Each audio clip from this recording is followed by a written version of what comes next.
going with lecture, and actually we're going to be doing some problems together as always. And let's talk about problems. I want you to think about problems in a certain way in this class.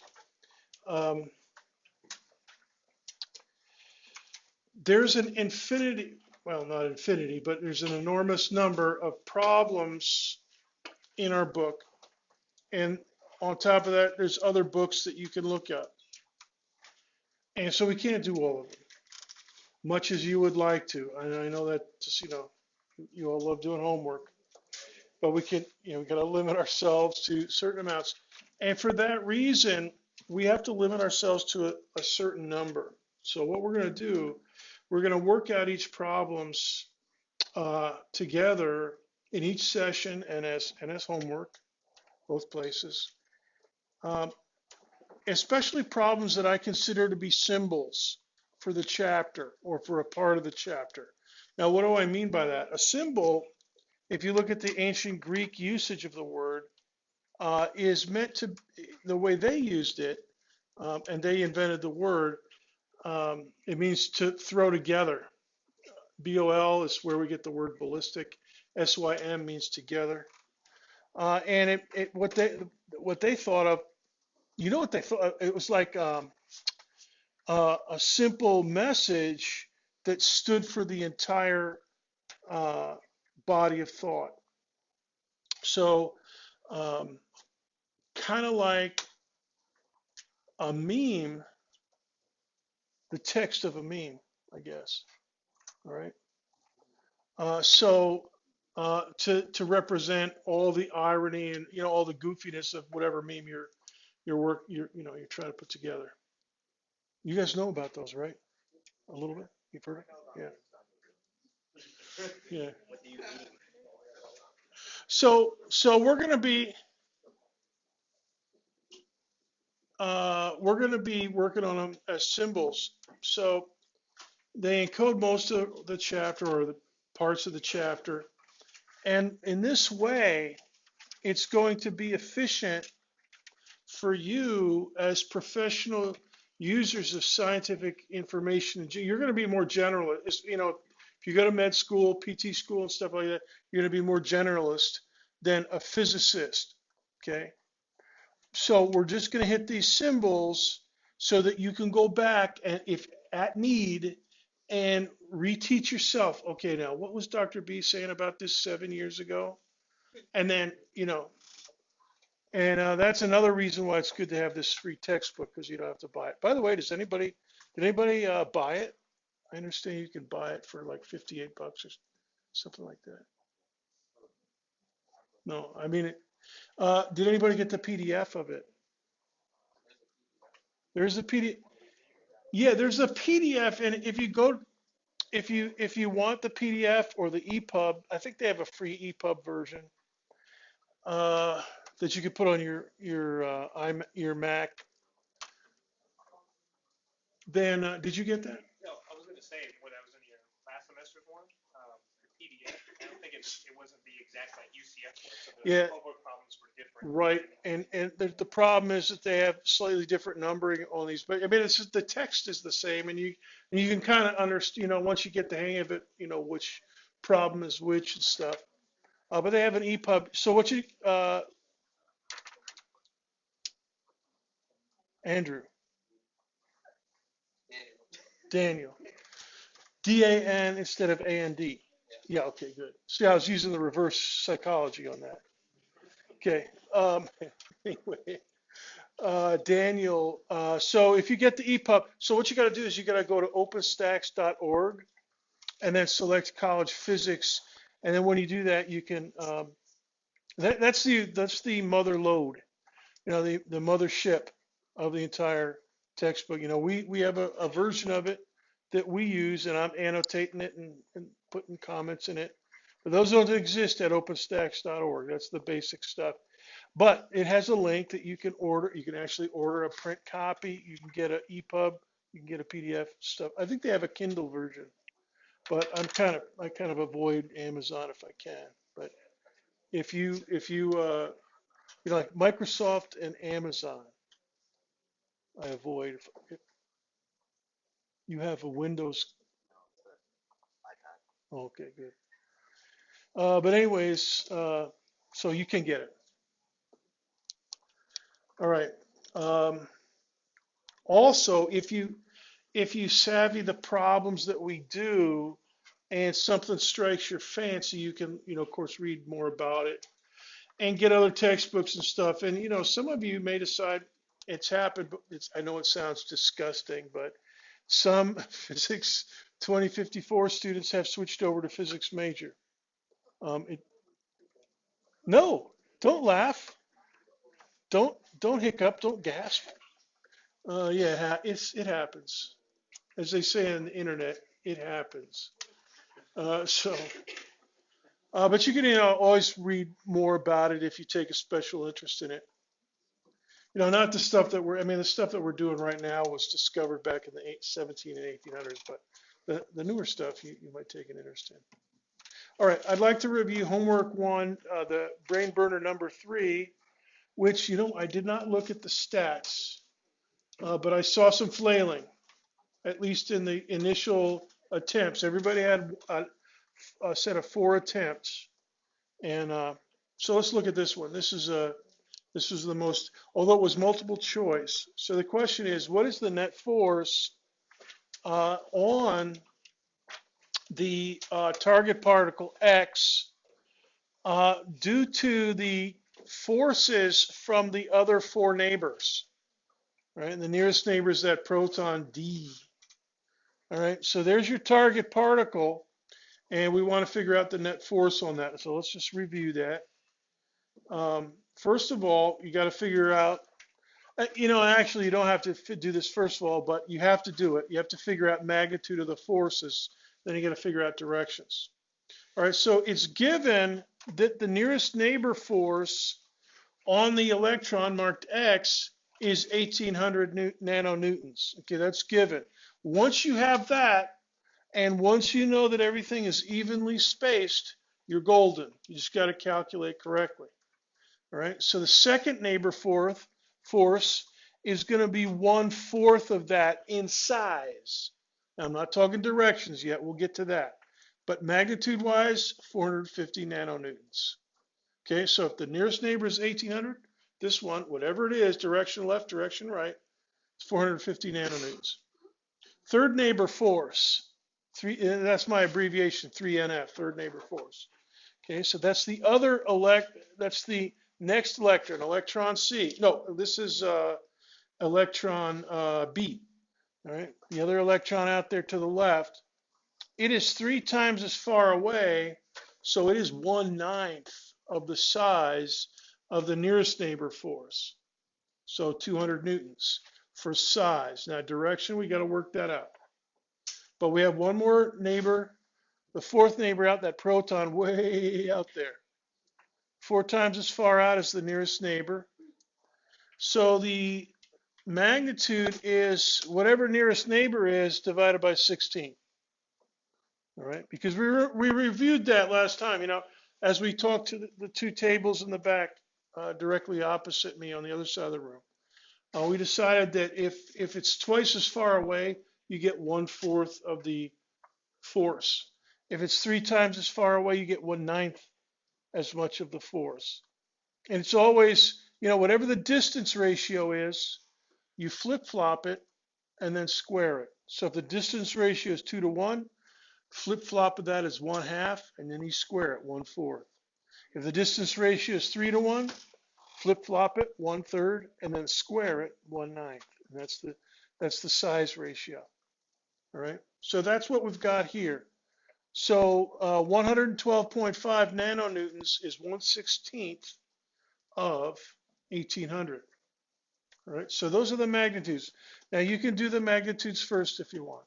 I mean, there's a zillion ways to do this, to sort it out and make diagrams. I haven't done any diagrams, but you guys, I'm sure, have done diagrams and stuff. Now, what about directions? This is when you got to think. Directions, in this case, left and right, because it's a linear array along the x-axis and or horizontal axis. Okay, so it's either left or right, depending. Now, if you're attracting the electron, and you're on the left, you're pulling left. If you're repelling the electron and you're on the left, you're pushing right. Right? So you have to know repulsion, but you also have to know the relative positions. Okay? If you're, so if you were like the middle electron, it'd be a lot trickier. Ooh, maybe I should put that on the homework. Dr. B strikes again. Yeah, so if you're trying to figure out electron C's forces, you could do it. Same set of decisions. Anyways, let's do it. Nearest neighbor pulls to the left. It's a proton. So it's pulling Mr. Electron X to the left, and it's 1800 nanonewtons. So we give it a minus sign, negative 1800 nanonewtons. All right. Pushing right from the second neighbor force, it's a repulsion. The electron's on the left, it pushes electron X to the right, tries to get it off the screen. And think of these things as snapshots, a snapshot in time. Because eventually they'll all kind of spread apart, because they all have different forces on them. But at this instant of time, you can figure out what the net force is, and then figure out what the next nanosecond of time where they'll be. Because you figure out the acceleration, you figure out, 1/2 AT squared and all that stuff, figure out where they're going to be in a second. And then you redo the calculation, because they'll all be at different spots, and the forces would be different. But for this snapshot, yeah, right, 450. So that's a positive 450 nanonewtons. All right, now third neighbor force, also a repulsion to the right, Mila. That's it, 200 nanonewtons, positive, if we're focusing on electron X. Now, last one, the fourth neighbor force, way over there. It's trying to pull. It's not gonna, it's not gonna be successful, but it is pulling to the left. It can't compete with the other three neighbors, but still it puts in 112 nanonewtons to the left. So that's minus 112.5 nanonewtons. And hey, you guys, nanonewtons is when we're working with molecules and atoms and stuff, we don't really use forces a whole lot. But on the scale of atoms and molecules, the inner particle forces are on the scale of nanonewtons and fractions of nanonewtons. So here's your net force calculation. This is just laying it out. And the minus signs do for us, what else we could use here is the unit vector for the x-axis. And then we'd have a minus sign and 1800 nanonewtons. And then the unit vector, which sometimes is at I, the letter I with a little hat over the top of it. But for us, this is sufficient. Now, we're going to be doing a problem in 2 dimensions in a few minutes. So you're going to have to keep track of your X and Y directions.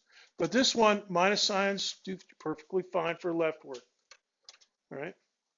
Plus 450 nanonewtons, plus 200 nanonewtons, minus 112. Net force is therefore negative 1,262.5 nanonewtons, which was one of the multiple choice options. All right, now let me pause for questions.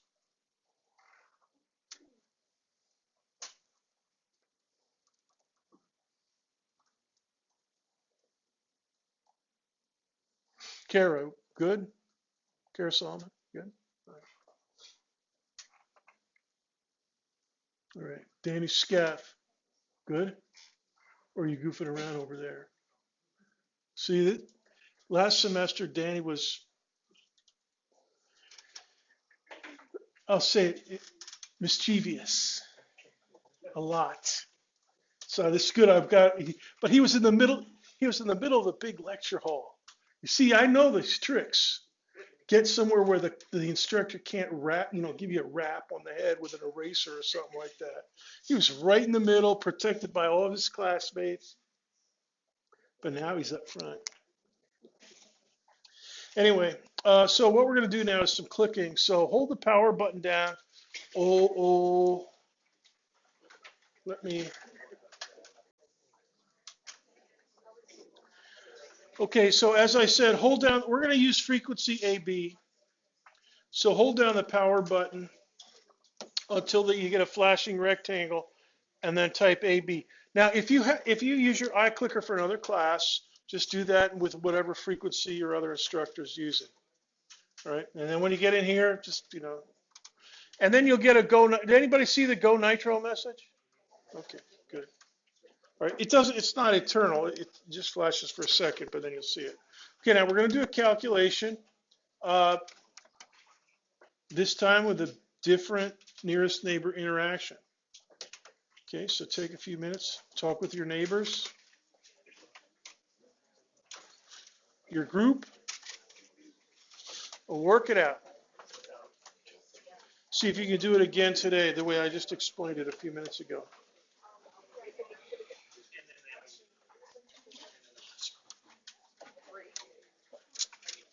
And you guys can you give me my knapsack? You guys can walk around now if you want.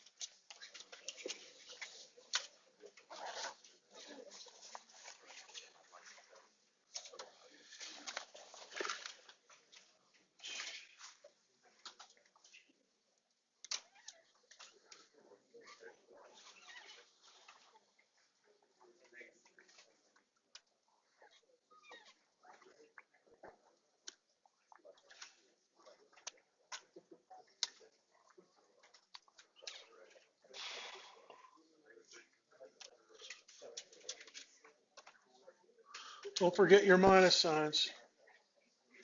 Keep track of all those. See, this is good. I see people pointing at the diagram and stuff. And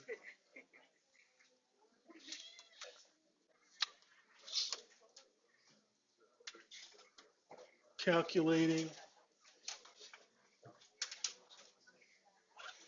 Destiny James. Is that a Mac? Is that an iPad? I saw this commercial over the weekend, how Windows Surface is superior to, please. It looks nice, but it's the Windows operating system. So, yeah, don't forget about that.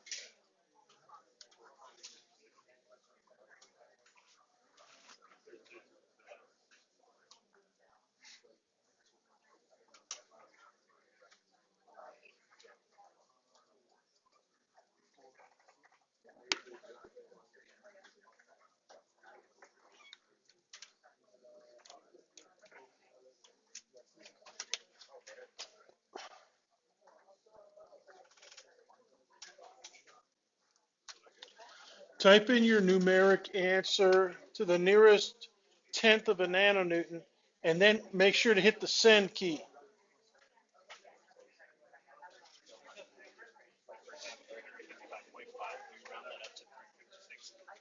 No, nearest tenth. So if you have something, point something, give me the first tenth of a nano. See, it says right up there. Oh, sorry, make you read. So do that and make sure you hit the send key.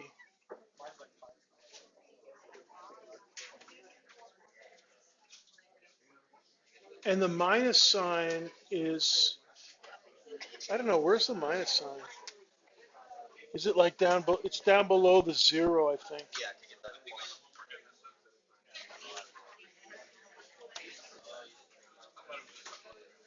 It's, the homework, those homework problems were tricky.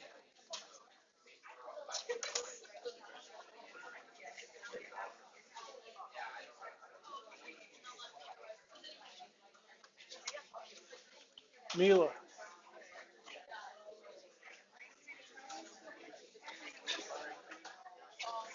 any news? Have a nice trip. See you next fall. Any news?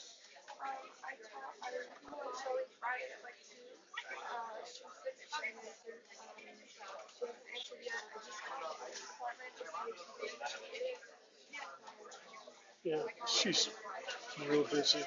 Everybody is, especially with the hurricane thrown in for amusement. All right, I'm going to be over there a little bit later today. I'll try to talk to her, see what we can see. No, just be patient.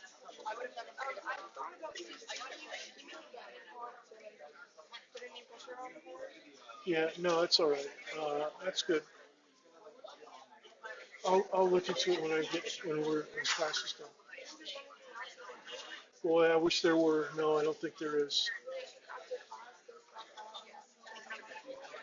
You could, yeah. You'll be over there before I will.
Hey, you guys, can I see your notes? Can you bring your notes up here?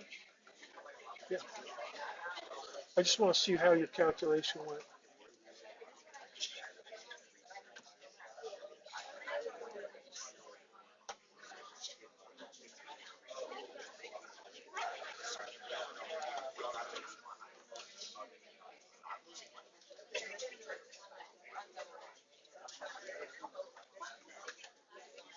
Make sure you round off carefully. See, look at this. This is right. This one is, and this one's, yeah, this one's typed in wrong. Try to get your I could see somebody tried to type something in and they missed the decimal point. See, look at this.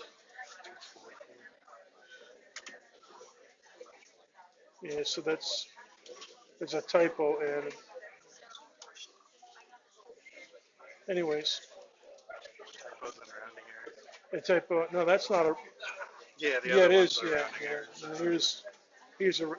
How do you get that? And we'll show this. Okay, 1 minute. No, 30 seconds.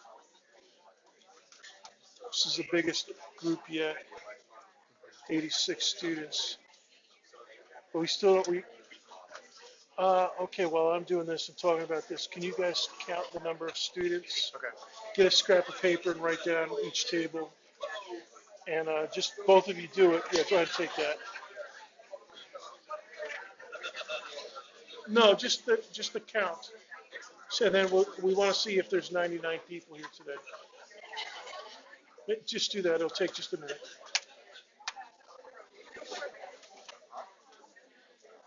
10, 9, 8, 7, 6, 5, 4, 3, 2, 1, 0.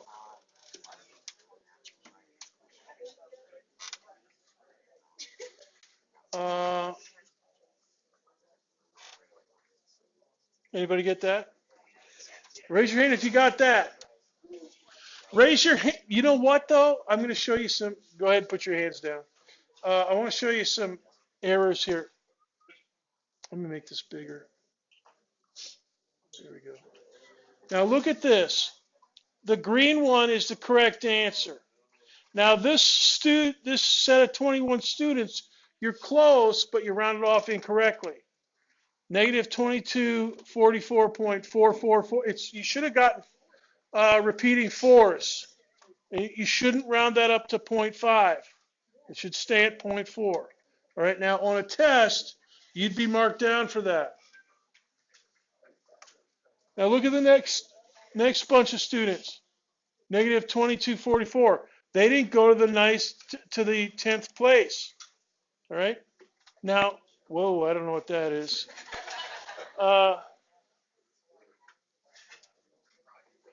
And here's somebody negative 2444.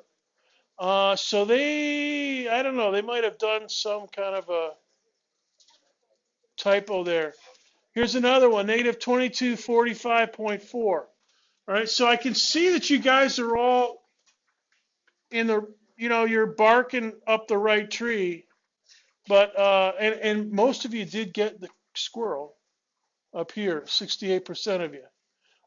So anyways, but this is encouraging for me. So you just got to tighten it up a little bit. And that's why you have neighbors or you have group members in your group to help you with that. All right, now hit the refresh key on your calculator. We're going to do multiple choice now. And let me change this.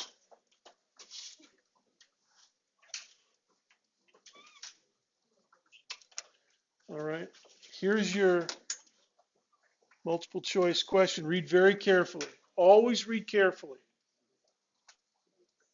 Do not let me catch you slacking.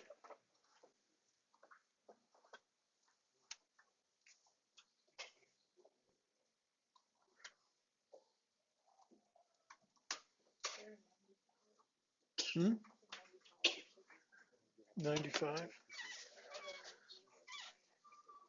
Yeah, so 94 registered plus Mila. So that means there should be 4 empty seats. What? Yeah, there was a table. You forgot? Yeah, so we had 80, I don't know, we had 86 or something. There was one table of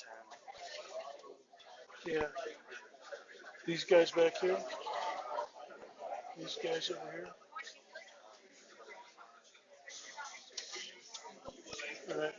That's why Haroon didn't have a seat. All right, 10 seconds. 10, 9, 8, 7, 6, 5, 4, 3, 2, 1, 0.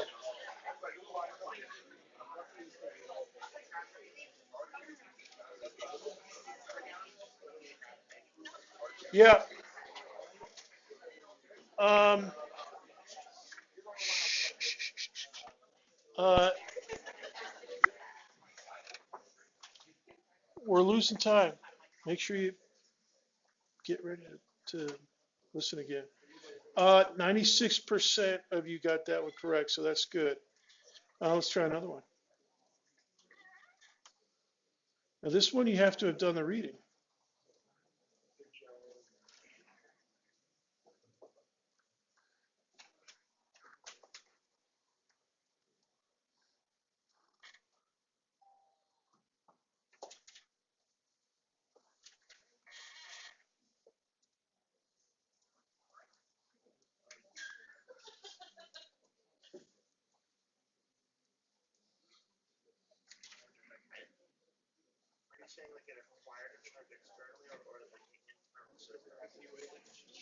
An electrically neutral object, so like a balloon, and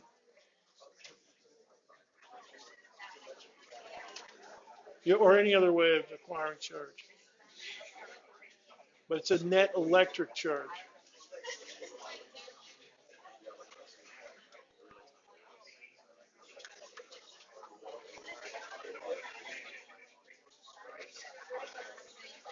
Okay, brains.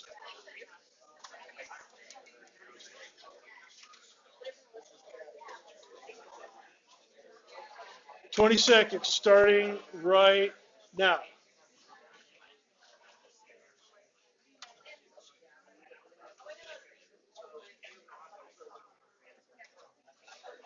10, 9, 8, 7, 6, 5, 4, 3, 2, 1, 0. Come on, get your answer in. Don't slack.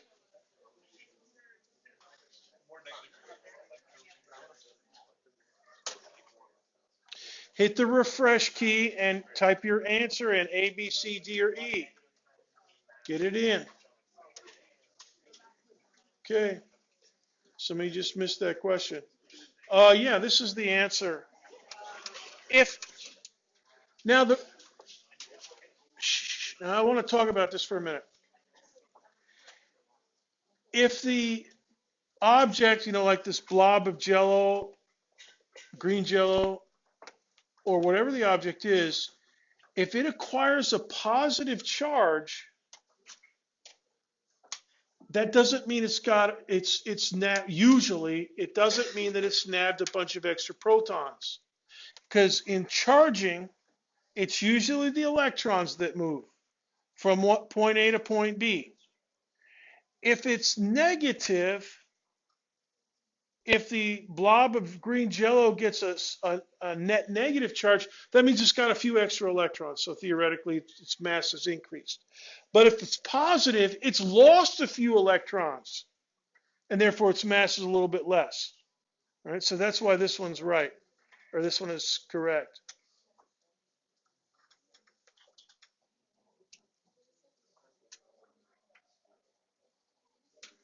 So now let me see what you guys voted for on this.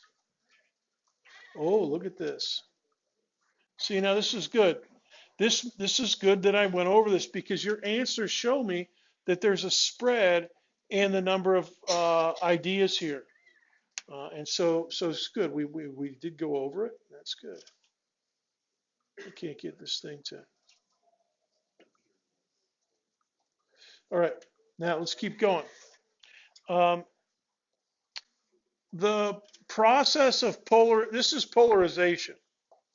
When you have a charged object, like you take a glass rod or ebonite or something like that, and you rub it with some fur or wool or something like that and get it charged up, and then you bring it close to a uncharged, a neutral object, it'll attract the neutral object.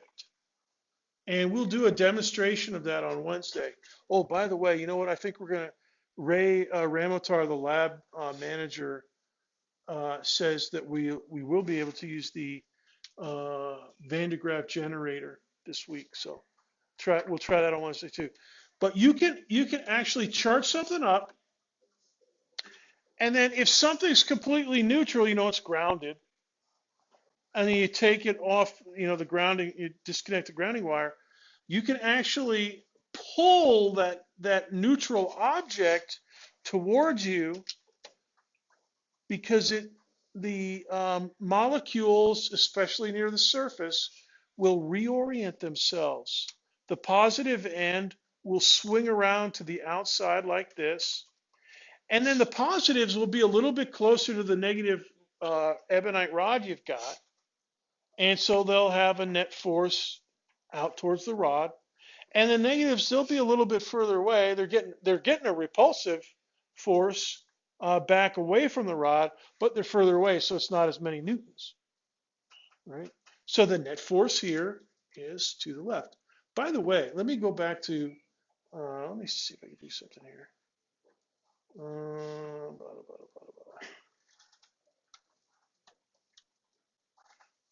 Let me go backward in time here. Just a tip. This is a general effect. If your target particle is at the end of a linear charge array, the direction of the nearest neighbor force on it will be the direction of the net force. No matter what you've got in the other neighbors to the left in this case, they're not going to overcome the direction.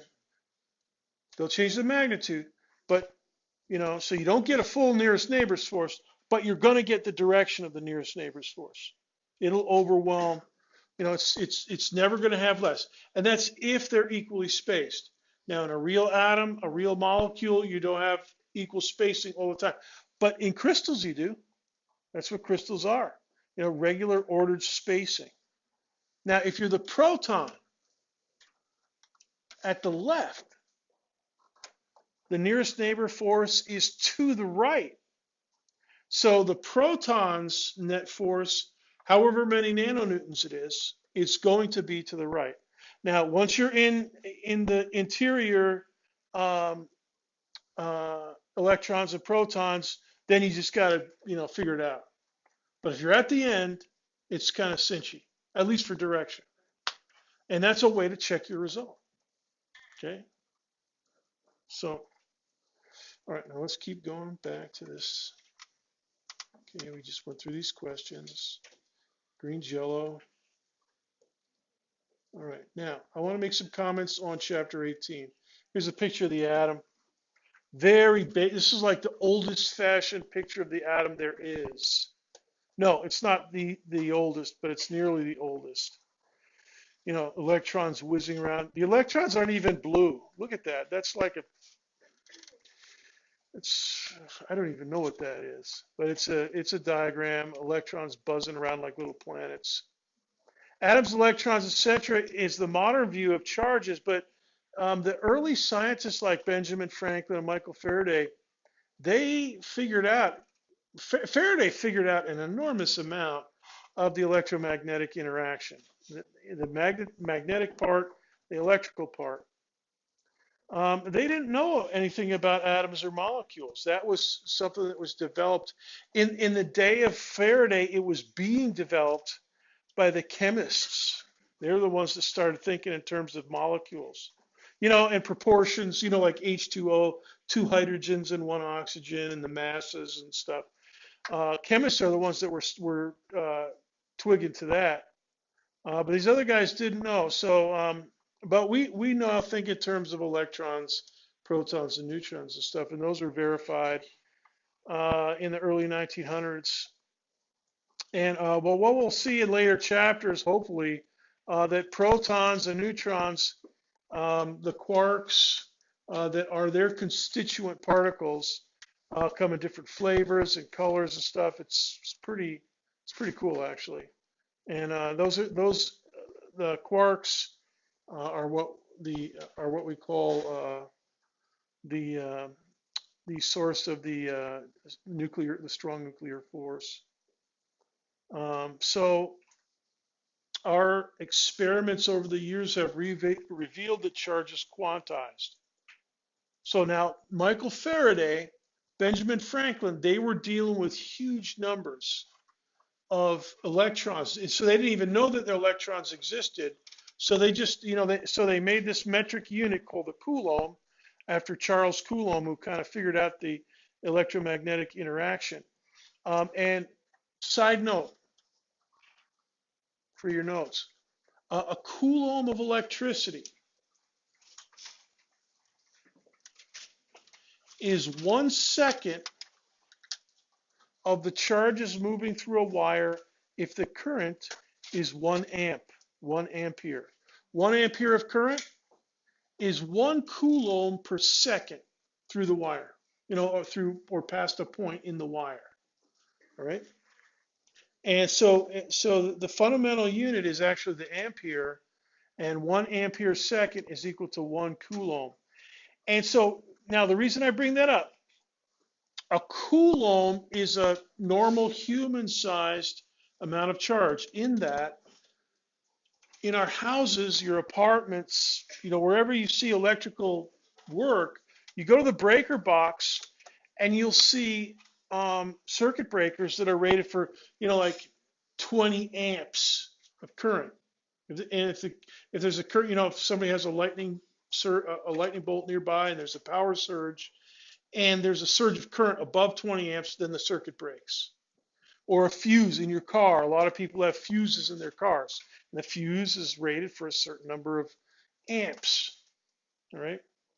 So the household size, a meter is about the size of a human. A couple meters for a tall human, 1 meter for a little shrimpier kid. Okay. Kilograms, two bottles of water like this is a kilogram. All right. Second, a certain fraction of a day. A day is what we think of. We think in terms of days. Okay. All right. And coulomb is, the household size or the standard metric size unit of electric charge. And that's what Benjamin Franklin wasn't doing that. Michael Faraday either.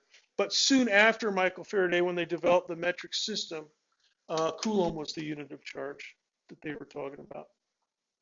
And so those guys, but in reality, it's a huge number of electrons, as we've already talked about.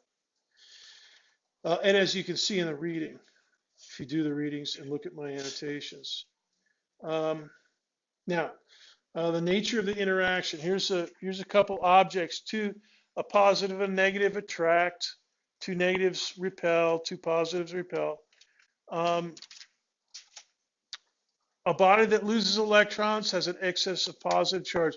So it's usually in most human scale operations, not involving nuclear, like you're not at a big atom smasher over in Geneva or up in Chicago or anything like that. And they get these big electromagnetic, like in Terminator 3, where they escape just before they get out to the airplane. And that lady melts into the magnet. That was an particle accelerator. I don't know what they had it for, but it was kind of a cool effect. But particle accelerators, notwithstanding, most of the stuff that we're talking about is coulombs. But in terms of electrons, it's the electrons that move. And the reason for that is electrons are smaller. They have the same charge, but they have about 1/2000th of the mass. So go ahead and make a note of this. The proton mass is about 2,000 times the mass of an electron. So it takes more newtons to move a proton than to move an electron. So if you get enough newtons to move a proton, you're going to be blazing those electrons way out of there. Okay, so they're the ones that tend to move in any kind of a atomic system or molecular system. Now, the idea is that we rearrange or transfer charge. We don't destroy it. We believe that charge cannot be destroyed. It can always be accounted for in some manner. That's called the law of conservation of charge. And we'll be talking about that in detail. It will help us understand what happens in circuits a little bit later in the semester. Like the circuit in a hairdryer, the circuit in a transistor, the circuit, just a simple circuit to your, washing machine and back. Now, I talked about polarization, all right? And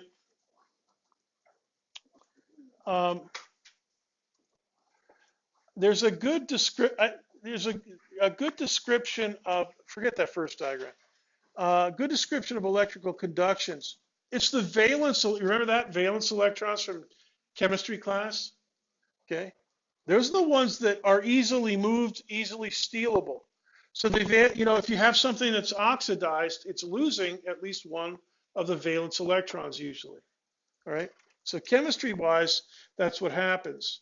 Now, conductors, the same thing happens. So if you have a piece of copper wire, the valence electrons, I think copper's got 2. Is that right? Does anybody know if that's correct? 2 for copper? Yeah, I guess it depends. Anyways, copper's a good conductor. Gold's a great conductor. And it's the outer electrons that are the things that actually redistribute themselves. Now, if you have a finite conductor like that metal sphere there, and that's actually not figure 18.6. That's figure 18.6 from a different book. So I kind of stole this diagram. Don't tell nobody. You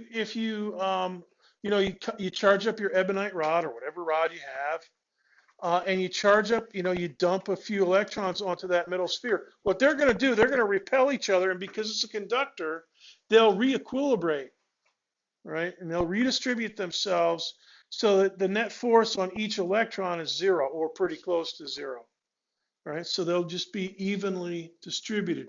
If it's a conductor, the electrons will do that. They'll redistribute. And so when we do the Van de Graaff generator is a sphere like this. So that's why, oh, hey, you guys, on Wednesday, if you want to try the Van de Graaff generator, make sure it's going to be hard with the humidity outside. Make sure if you want to try it, and if you have really fine hair, and if you have a little bit of hair, like me, if you want to try it, guys or gals, no problem, but make sure you wash your hair the night before, but don't put any goop in it, any conditioner in it, right? Until after class. After class you can do it. And we'll see if we can get, so I'm looking around and I'm around the classroom and I see some people with really long hair, and sometimes we can get that hair flying way out into the universe, like they're a space alien or something. It's pretty fun. But I've never been able to do it. But you know what? You know what else you can? When you touch that metal sphere and we charge it up with the charging device, it's not an ebonite rod. It's sort of a big charge. Gives off big sparks when you decharge it. You put your hands up there, and even if your hair doesn't stand on end visibly, you could feel the hair on your arm stand on end. So it's. And also, if you want to try it, don't wear any metal, like jewelry and stuff. All right, or at least be ready to take it off if you want to use the Van de Graaff generator. Now, the opposite of conductors is insulators. Now, there's plenty of substances, like ebonite. That's not a well-known conductor. Plastic, rubber, wood, any number of ceramics.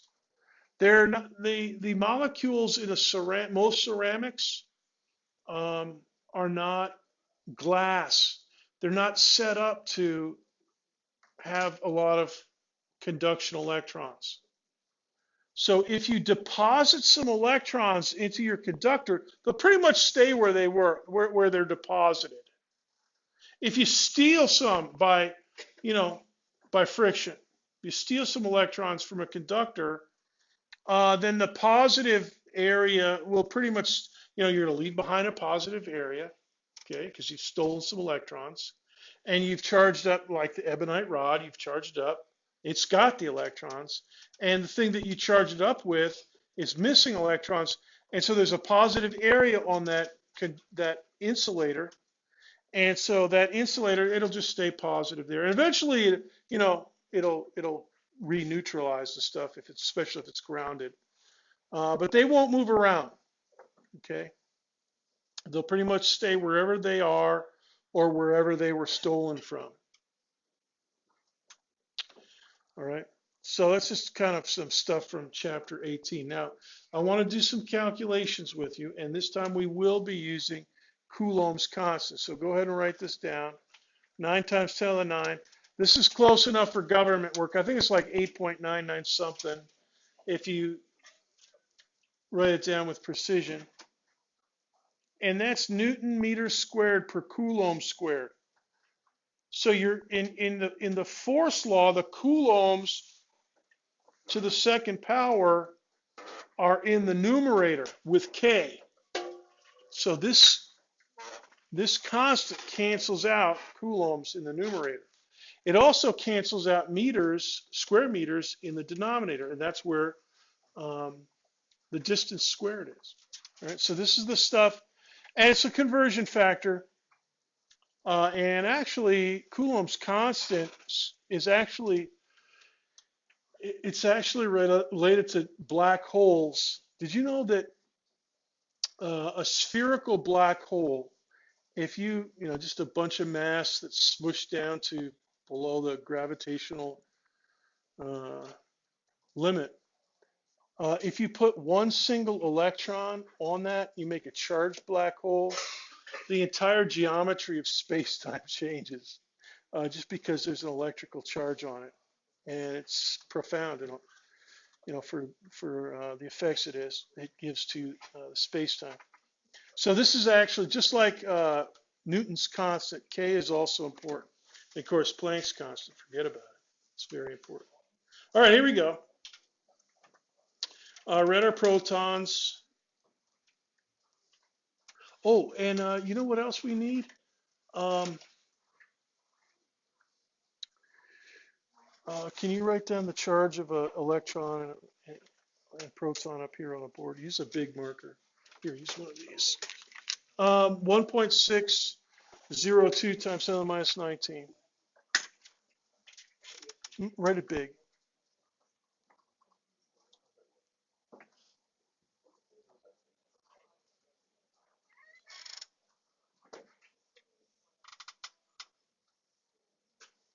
Coulombs. C, capital C. Don't use your hand. Use a paper. Use a quicker frequency. Boy, that stuff's been old. Yeah. Somebody else is using AB. Okay, so there's the charge on the electron, and well, that's the charge on the proton, and the electron's the minus of that.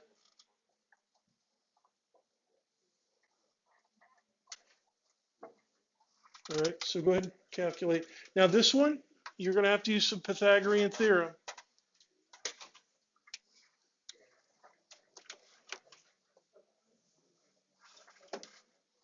But the multiple choice options are the magnitude, but you still have to do some Pythagorean theorem.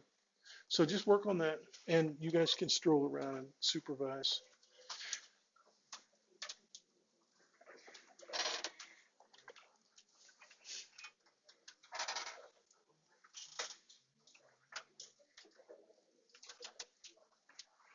And my wonderful students, this is a standard exercise. And why is that? Because it's very similar to molecules.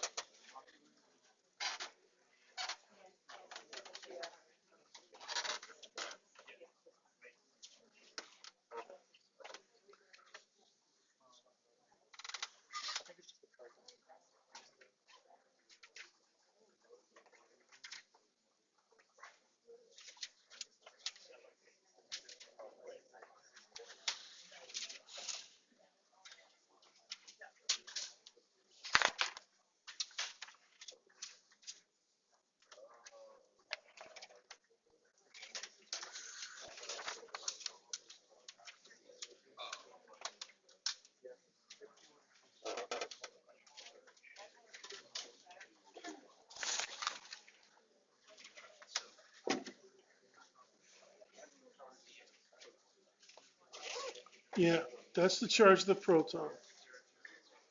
So the electron will be the negative of that.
Let me turn on the problem so you can type in your answers. Hold on.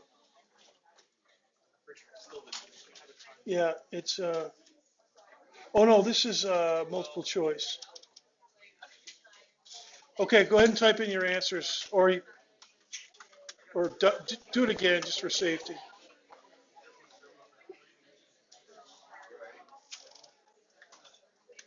Check these answers.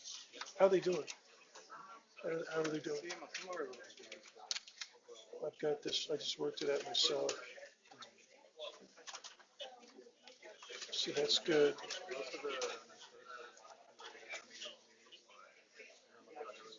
Hmm.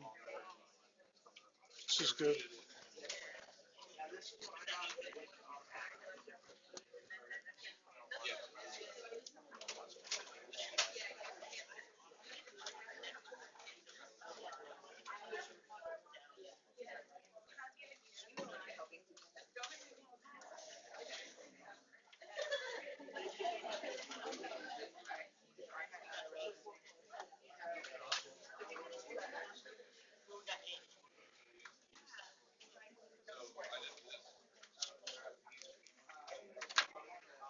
Raise your hand if you've got an answer in. Raise your hand if you have your answer typed in. Raise it high so I can see. Raise it high, Daniel. You guys still working? Oh, you got it? How about over here? You guys raise your hand if you got it, your answer in. Still, a little more time? Yeah.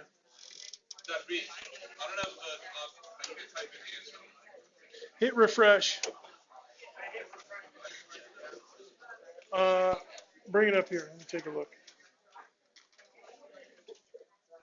It's looking for a multiple choice. Let's see what you got here.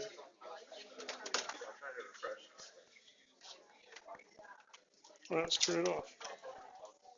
Turn it back off. Go nitro.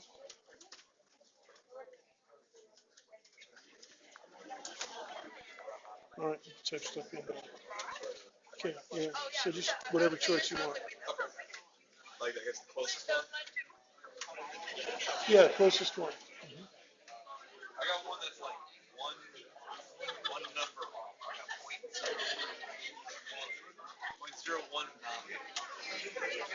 Oh, you might have rounded off too much along the way. Possibly, if it's not, if it's close, if it looks close. The correct answer's up there.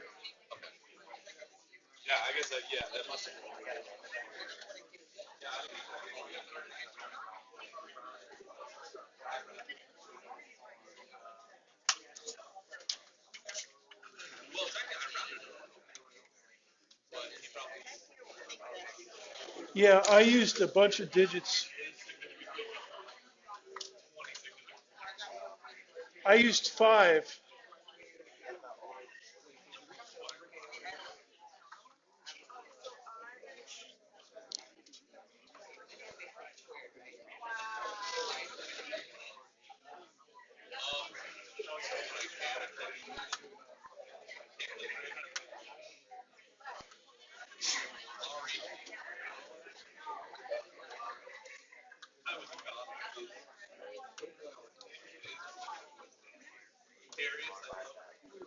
You guys got your answers in?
Okay, 1 minute.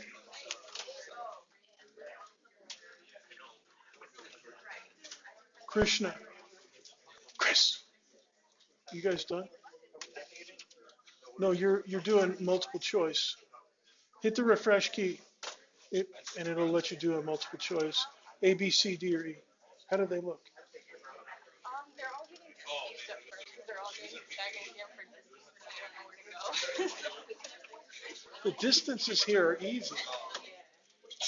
Well, pretty easy. They're because they're given. You don't have to use Pythagorean theorem here for a distance.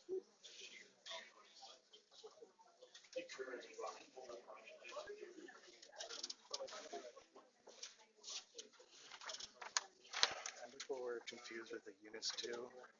Where, They were thinking of K, the constant K, yeah, which is, that you're supposed to plug in the charge for this C.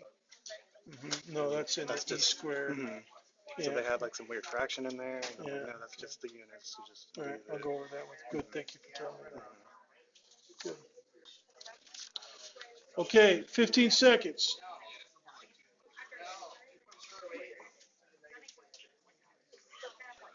You're still figuring it out? Hurry up.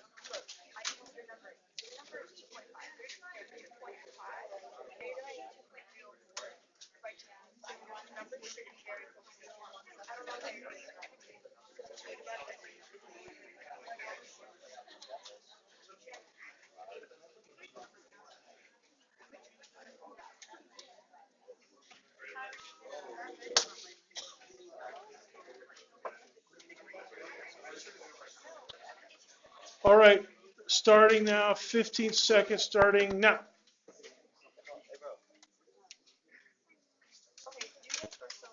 10, 9, 8, 7, 6, 5, 4, 3, 2, 1, 0. And we're going to go over my solution of this so you can double check yours. Hopefully you took good notes. All right, 92 people have answers in. That's good. Come on, baby. All right. Nice. Answer is 0. Raise your hand if you got this. 0.018. Good. Good. All right. Can you switch over to document cam?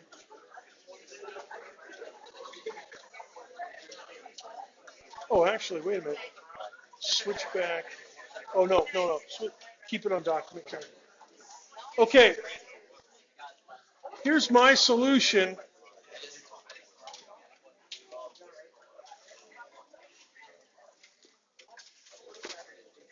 Let's take a look at this. Okay. So both of them have the form K E squared over R squared. Now I'm only doing magnitudes because I'm gonna, I've got a fairly good, easy diagram down here. So, and we're not worried too much about that, only the magnitude. So it's always a K E squared over an R squared. Now the R squareds are going to be different. One of them is 4 nanometers quantity squared, and the other one's 4.5 nanometers quantity squared. And that's what I've got going over here and here. Now, but before I get to that, I'm going to put a common numerator. This is the same numerator for each. So here's my Coulomb's constant, 9 times 10 to the regular 9, Newton meters squared per Coulomb squared.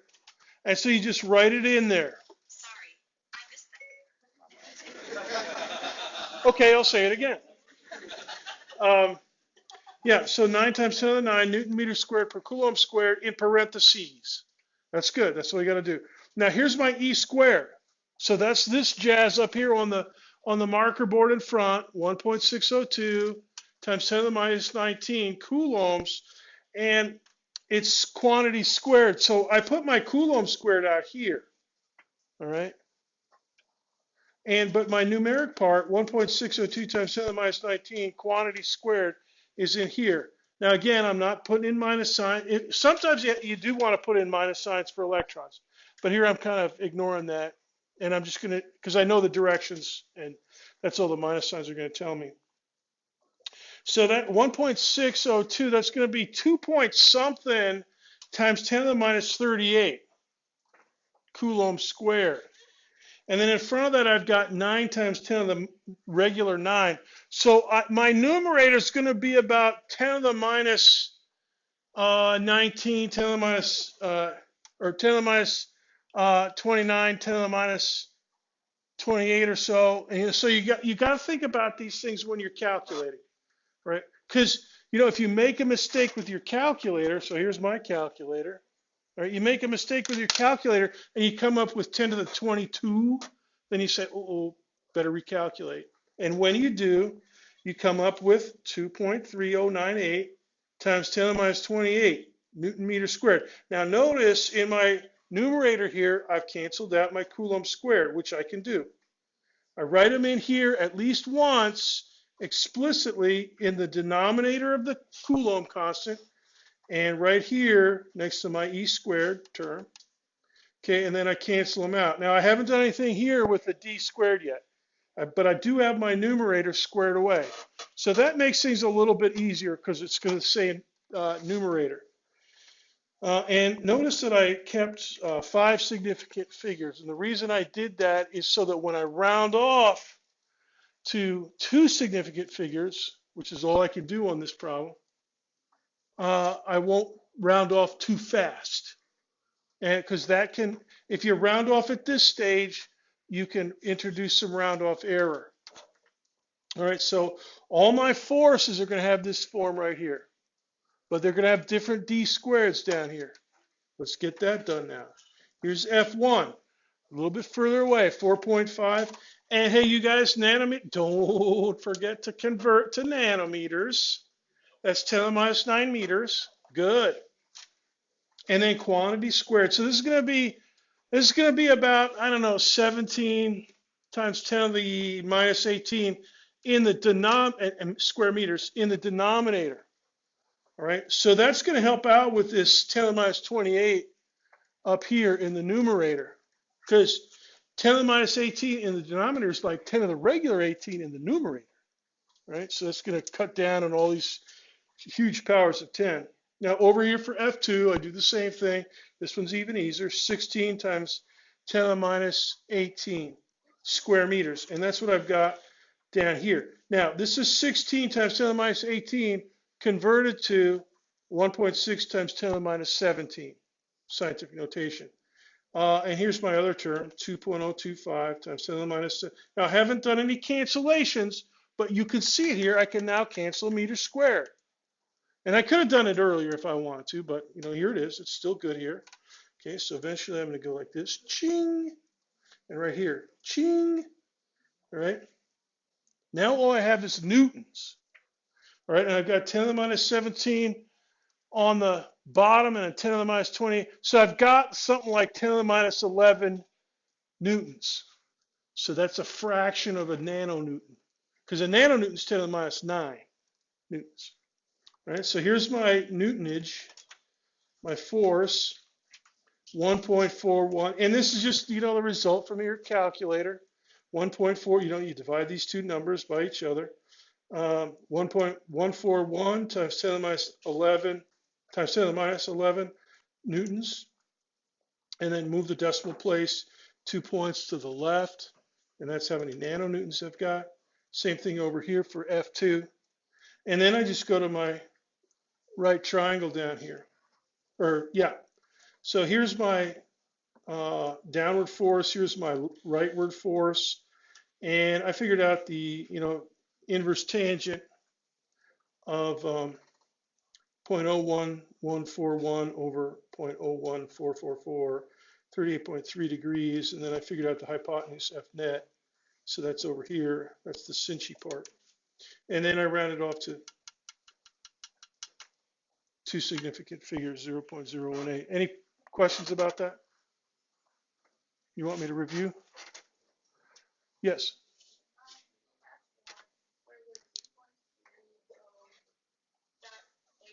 Mm-hmm.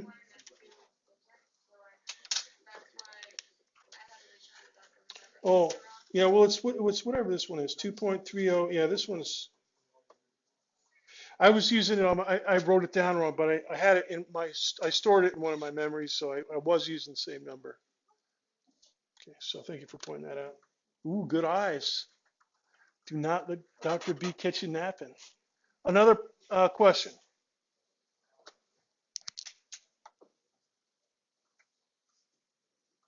So you guys are all geniuses on this? Good. Yeah. So if I give you this on the midterm, you're good. Good. Yeah. Plenty of these. Yeah. You want to see how the performance was? You guys think you're geniuses, or as we say, genii?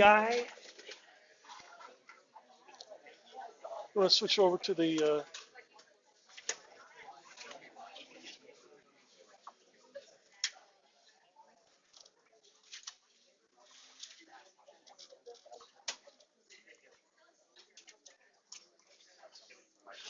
Yeah, you guys are geniuses, pretty much. 86 point something percent. We caught a few. You know, we did. If you look at it, we caught a few of you down on D and E, and those are the constituent forces. No, yeah, those are the constituent forces. All right, and which I was just going over with you. Now, I want to keep going. We have a few more minutes for today's session.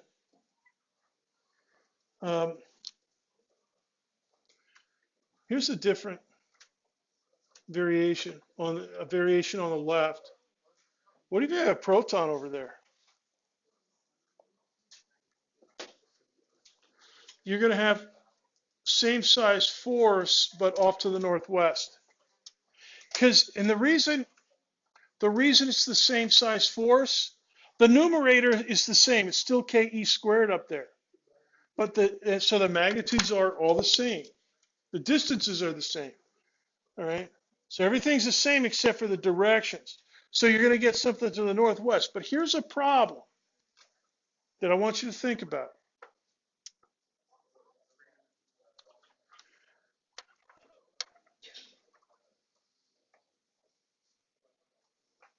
In what direction does the kinetic energy for this one,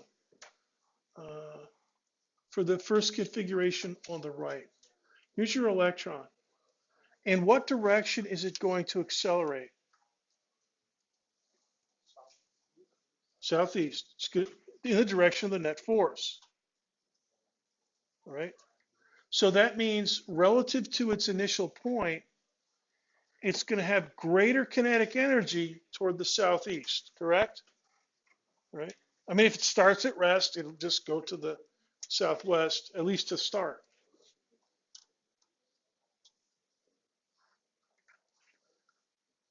Relative to the initial point here, still talking about the electron, in what direction off to the southeast, let me rephrase that.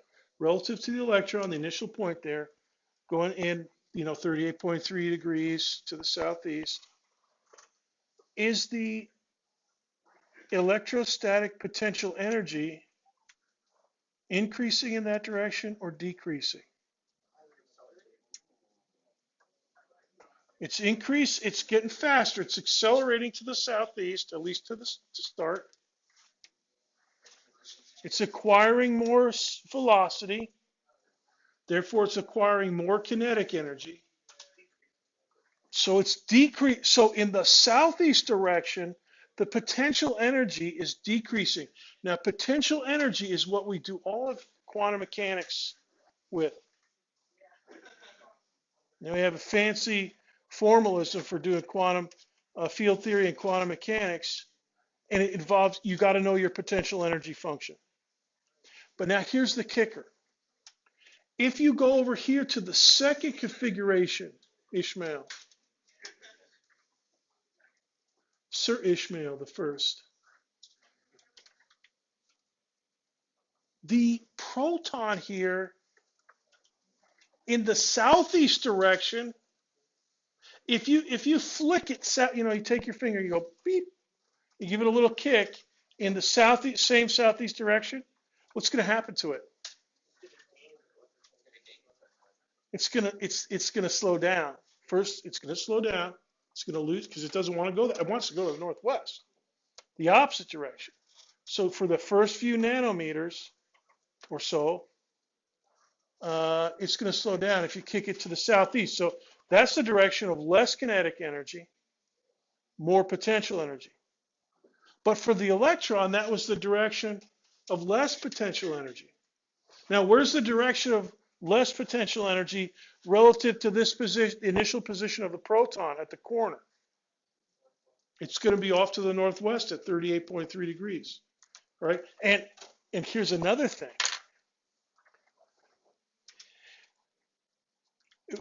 How do you describe the potential energy for the proton in 2 dimensions?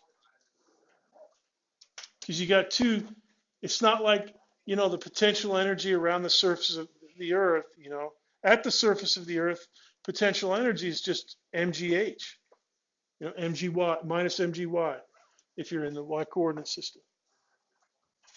If you're going away from the Earth, it's minus mg over the distance from the object to the center of the Earth, minus mg over r. Simple. But now what if you have 2 planets? Tricky. If you have 2 charges, extremely tricky. You got to use trig out the wazoo, right? And plus, because it's F equals ma, you have to use trig and calculus at the wazoo. If you want to figure out, the formula, the function at any point in this plane, very difficult. We're not going to tackle that. But the reason I'm bringing this up is we have to do something about this ambiguity. It's bi for 2, ambiguity. It's a bifurcated potential energy function. If it's a positive charge, you got more potential energy in one way, but if it's a negative charge, you got less potential energy in that direction. So you got problems. So the way that we solve that is we use the electric field concept. All right. Now, I want you to do some reading. We're going to stop here.